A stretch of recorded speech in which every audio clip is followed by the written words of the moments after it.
The gardener pulled one of the pomegranates from his coveralls and set it on the table, then cut the fruit into 3 parts with his knife. Hundreds of juicy purple seeds glistened inside. Now, personally, I'm not a big pomegranate fan, but Persephone loved them. They reminded her of her happiest moments above ground, frolicking in the meadows with her nymph friends. She looked at the luscious fruit and her stomach howled in protest. It had been days since she'd eaten anything. She was immortal, so she couldn't die, but she felt like she was starving. A little bite won't hurt, she told herself. She sat down, put one seed in her mouth, and couldn't believe how good it tasted. Before she knew it, she had eaten 1/3 of the fruit. She probably would have eaten more if Hades hadn't returned with his visitor, the god Hermes.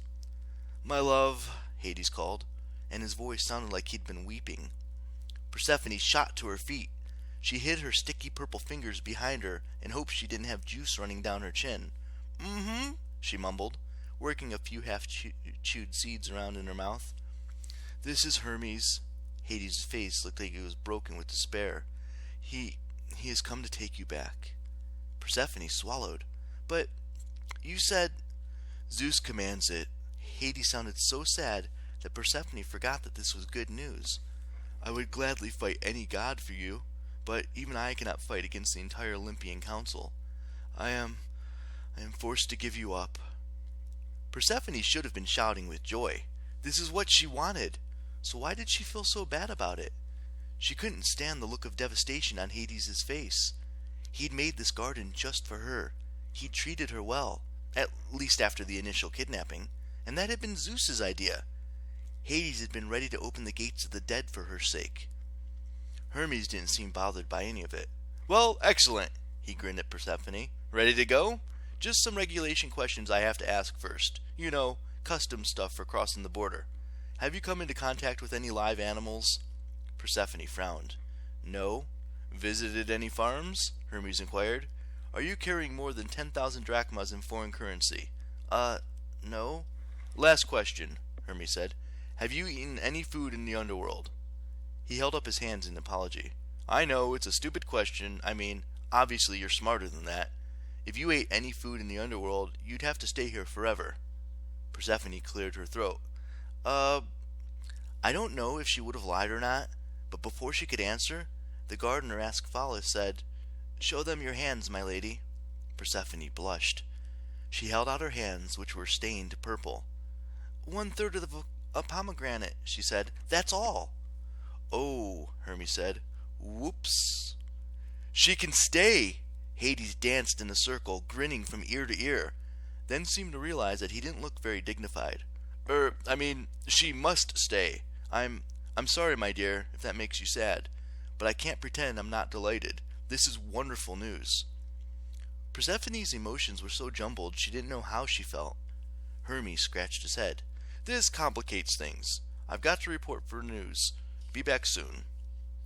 He flew to Mount Olympus and told the other gods the news. When Demeter heard the problem, she flew into a rage. Somehow she managed to send a powerful curse straight through the ground into the underworld, into the garden in Hades' mansion. She zapped the gardener Askephalus into a gecko because he'd told on Persephone. Why a gecko? I have no idea. I guess off the top of her head, a zombie gecko was the worst curse that she could think of. Demeter threatened to let the world keep starving unless she got her daughter back. Hades sent a new message via Hermes, warning that the dead would rise in a zombie apocalypse unless Persephone stayed with him. Zeus was getting a splitting headache, imagining this beautiful world being ripped apart, until Hestia came up with a solution. "Let Persephone divide her time," suggested the hearth goddess. "She ate 1/3 of the pomegranate. Let her spend 1/3 of the year with Hades and 2/3 with Demeter." Amazingly, all the gods agreed. Hades was happy to have his wife, even for just 1/3 of the year. Demeter was overjoyed, though she never got over being mad at Hades. Whenever Persephone was in the underworld, Demeter turned cold and angry and wouldn't let the plants grow. According to the old stories, that's why there are 3 distinct seasons in Greece, and during the colder months of autumn, crops don't grow. As for Persephone, the whole experience kind of forced her to grow up. She fell in love with Hades and made a place for herself in the underworld, though she still enjoyed spending time in the mortal world with her mom and told her friends. The magic titan Hecate, who had helped Demeter's search, went to the underworld and became one of Persephone's attendants. That was cool with Hecate. The underworld was a much darker place, and a better place to work magic than a drafty cave. Demeter even remembered her promise to Triptolemus, the prince of Iulius. She told him that his own serpent-wheeled chariot and made him a god of farming. She told him to travel the world and teach people about agriculture. It doesn't sound like a very flashy job, I guess, but Triptolemus liked it better than being thrown in a bed of fire. After that, Demeter really did settle down. She didn't throw any more tantrums, which was good, because once her sister Hera got started, Hera's temper would make Demeter's anger look tame.